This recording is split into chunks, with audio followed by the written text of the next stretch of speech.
काय चाललंय सध्या, पुढे भविष्यात काय आपल्या योजना आहेत, या सर्वांचा लेखाजोखा त्यांच्या प्रास्ताविकात आपल्या मांडतील असे हे ओंकारप्पा जे आम्हा सर्वांचे मार्गदर्शक आहेत, त्यांना विनंती करतो की त्यांनी प्रास्ताविकातून आपल्या मागच्या कामाचा आणि भविष्यातल्या ज्या काही योजना आहेत त्याचा लेखाजोखा मांडावा।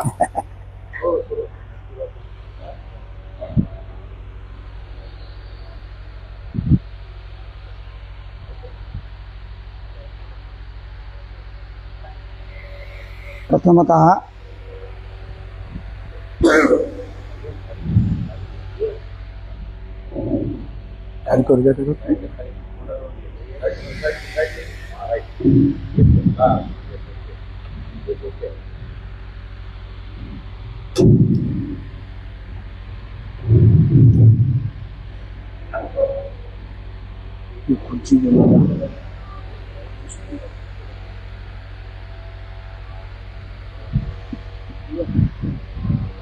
शिवनाम सप्ताहाचा शेवटचा दिवस समारोपाचा ते साजरा करत असताना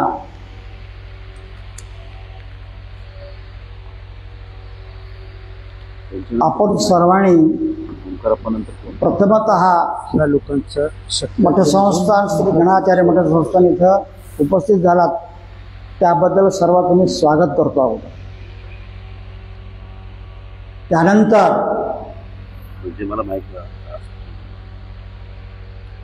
व्यासपीठावर बसलेले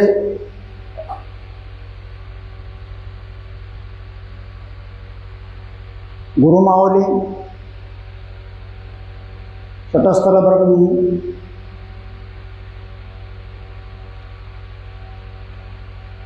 अंबाजोगाई संस्थानचे महाराज, तसे षटस्थल ब्रह्मी जिंतूरकर महाराज, तसे षटस्थल ब्रह्मी उदगीरकर महाराज आणि गणाचार्य मठाचे असे व्यासपीठावर विराजमान असलेले षटस्थल ब्रह्मी 108 डॉक्टर विरूपाक्ष महाराज यांच्या चरणी नतमस्तक होऊन उपस्थित सर्व मठाचे शिष्यमंडळी, सद्भक्त मंडळी, या कार्यक्रमासाठी ज्यांनी सहकार्य केले ती सर्व मंडळीचं मी प्रथमतः स्वागत करतो आणि माझ्याकडे जी जबाबदारी दिलेली आहे ती मी थोडक्यामध्ये आपल्या पुढे मांडण्याचा प्रयत्न करतो।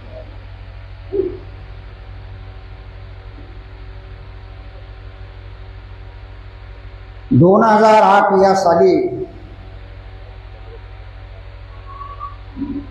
आपण 24 फेब्रुवारी 2008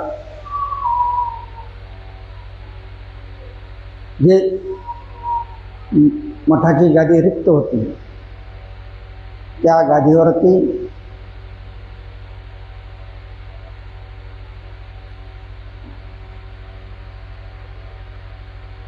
विरूपाक्ष शिवाचार्य महाराजांची आपण 2008 मध्ये विधित कार्यक्रम घेऊन आणि महाराजांना स्थानापन्न केलं। तेव्हापासून मठाची जी काही लेखाजोखा आहे किंवा जी काही प्रगती आहे, आता मठ गणाचार्य मठ संस्थान मुखेड हे काय आहे हे अनादिकालापासून माहीत आहे। फार वैभव संपत्तीचं नाही, परंतु आमचं एक वैभव असं आहे की आम्हाला जे वैभव प्राप्त झाले आहे अनादिकालापासून ते म्हणजे आमची शिष्यमंडळी, जवळजवळ 150 ते 250 गावामध्ये आमचे सप्तमंडळी, आणि तेच वैभव आमचं आहे असं गृहीत धरून महाराजांना कल्पना दिली आणि महाराजांना विराजमान केलं। तेव्हापासून सातत्यानं आपण जी प्रगती करीत गेलो, जी अडचण भासली त्या अडचणीचे मात करत करत प्रथमतः आपल्याला आवश्यक असं कार्यालयाची जागा पाहिजे होती, मंगल कार्यालयाची। आपल्याला आपण मंगल कार्यालय म्हणून सभागृहाचं हे काम अतिशय महत्त्वाचं होतं आणि सभागृहाच्या कामासाठी आपल्याला प्रथमतः शिष्यमंडळींनी जी काही योगदान दिलं ते जवळजवळ 1 कोटीचं आहे। प्रथमतः तुमचं काय नाव घ्यावं लागतं? मठाचं वैभव शिष्यमंडळीकडूनच असते. आता नंतर राजकीय दृष्ट्या जे काही आमदार खासदार वगैरे आहेत ते नंतरचे. मुखेडच्या आमदाराने आम्हाला 35 लाख रुपये दिले.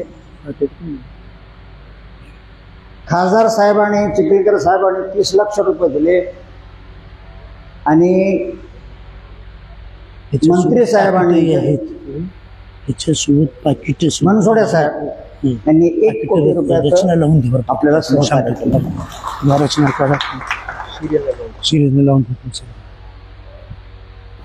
2008 मध्ये जी परिस्थिती होती आमूलाग्र बदल असा थोडा का होईना पण झालेला आहे. पूर्ण म्हणत नाही, भरपूर जायचं आपल्याला. आणि या माध्यमातून हे सगळं वैभव उभा केलेलं आहे. परंतु मठाचं मूळ कार्य जे आहे ते महाराजांनी फार तत्परतेने स्वीकारलं आणि ते म्हणजे आमच्या जंगम समाजाला सुधारण्याचं काम महाराजांनी सुरुवात केलं. 2009 पासून अविरत 2024 पर्यंत 1 महिन्याचं रुद्र शिबिर घेऊन काळाची गरज ओळखून जंगम समाजाचं खेड्यापाड्यामध्ये प्रस्थान निर्माण करण्यासाठी, त्यांचं वैभव निर्माण करण्यासाठी अविरत असा प्रयत्न करून महाराजांनी 24 पर्यंत हे कार्य केलेलं आहे. आणि हे कार्य अतिशय महत्वाचं आणि मोलाचं आहे. आज कुठे गेलं तरी श्री गणाचार्य मठ संस्थांचं नाव घेऊन जाते. कुठे कोण्या गावात जा, कुठे मी 1 महिना मुखेडला होतो, तिथं शिकलो असं त्यांनी सांगतात. आणि ते भूषण आम्हाला प्राप्त झालेलं आहे मठ संस्थांना.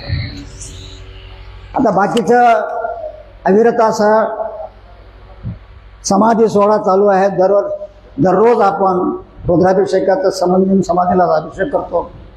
वार्षिक गुरुपौर्णिमा असो, महाराजांचं श्रावण मासानुष्ठान असो, दसऱ्यातला कार्यक्रम असो, आणि शेवटला जाता जाता आपलं हे जे नामस्मरण सोहळा व्यंगेकर राजेंद्र महाराजांचा जो करतो तो अतिशय उत्साहानं साजरा करतो.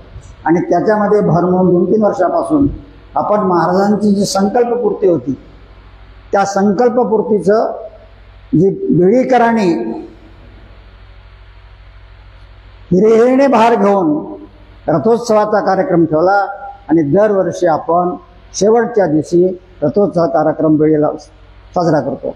आणि या कार्यक्रमासाठी आपण सर्वांनी आत्तापासून ज्या उदाहरण आता भविष्याचे जे काही कार्यक्रम आहेत, कायमस्वरूपी अन्नदानाचा प्रश्न आहे, दररोज अन्नदान, तसंच जे काही यथाशक्ती आहे ते आता अजून नाही पण व्यापक स्वरूपामध्ये बिल्डिंग झालेली आहे असं लोकांचं शिक्षणाचं म्हणणं आहे.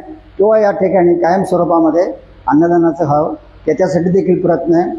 आपण 5,000 रुपये एका सभासदाला घेऊन असे 365 सभासदाची यादी झाल्यानंतर आपल्याला अन्नदान सुरू करायचं आहे. मी का म्हणालो, एकदा गाडी सुरू झाली तर डिझेल पेट्रोल जर संपलं तर अवघड होतं. म्हणून आम्ही महाराजांना विनंती करतो आणि तुम्हाला शिष्यमंडळाला विनंती करतो, यथाशक्ती तुमच्या गावातून 4, 2, 1 जे काही सद्भक्त असतील त्यांना प्रवृत्त करा. आणि आम्हाला 365 सभासद जर झाले तर त्या 365 500 रुपयाचं आपण फिक्स डिपॉझिट करून त्याच्यावरती जे येणारं व्याज आहे त्या व्याजातून बाकीचं सगळं जे खर्च असतं आपण साजरा करू. तसं तर आम्ही मठाच्या माध्यमातून अन्नदानाच्या काय बाबतीमध्ये काही कमी नाही, आपण भरपूर अन्नदान करतो. परंतु कायमस्वरूपी एक असावं अन्नदानाचं अशा पद्धतीनं सूचनेचं महाराजांनी आमचं स्वागत केलं. आणि त्याप्रमाणे कामाला सुरुवात झाली. जवळजवळ 100-150च्या जवळपास सभासद झाले आहेत. बाकीच्या सभासदांचे महाराज ज्यावेळेला तुमच्याकडे येतील गावाला तर तुम्ही त्या पद्धतीनं गावात ज्याची ऐपत असेल त्यानं करा. हा आग्रहपूर्वक केलंच पाहिजे असं काही नाही, परंतु त्यातल्या त्यात जरा श्रद्धेने जर तुम्ही समजा हातभार लावला तर हे कार्य लवकर सुरू होते. आणि शक्यतो आम्हाला या बिल्डिंगच्या माध्यमातून थोडीशी अडचण होती, पण आता बिल्डिंग झाले, चौकडी झाले आणि आपण तो कार्यक्रम लवकरच सुरू करणार आहोत. तर अशा पद्धतीनं आपण महाराजांनी आल्यापासून श्री गणाचार्य मठ संस्थान मुखेड आणि आपण जी काही सक्त भक्त मंडळी आहात जी काही सहकार्य केलात हे अमोल आहे, अतिशय अवर्णनीय आहे. तर या प्रसंगी उपस्थित सर्व शिष्यवृंदाचं मी स्वागत करतो आणि शेवटला आभार मानून माझे दोन शब्द संपवतो. जय हिंद.